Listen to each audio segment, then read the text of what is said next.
Jerry, what would be the most common complaint with rapid doors in your experience? Well, from experience, I've found it's often not the door that's the issue, it's the activations that the client has chosen, thinking they're the right thing for them, but they don't necessarily understand what that means in operation. So, for example, radars are great if you want free flow of traffic, but you will also get it picking up anything and everything. Right. People will tend to say, hey, look, my door goes up all the time. Yeah. Potentially that's because of the choice of the radar, or the type of the radar, or the settings of the radar. All of which needs to be carefully selected to optimise the use for the customer. So given a list of options and just choosing one of the options as activation is what sometimes happens, and we see it with less experienced customers that haven't used rapid doors before, they will just choose one that sounds right or that they've heard of before. Yeah, gotcha. Not necessarily best for them. So things like freezer door openings. So if you've got an activation within a freezer that's triggering when the forklift's driving in, is that actually holding the door open longer than it should, or? Yeah, if it's not set up well, it can hold the door open for longer than it needs to. So 2 seconds, 3 seconds longer than it needs to every time.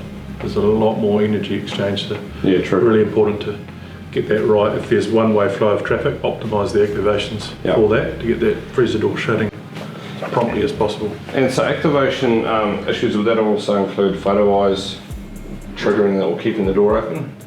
Yeah, most of those things can be designed out or can be rectified, again based on experience.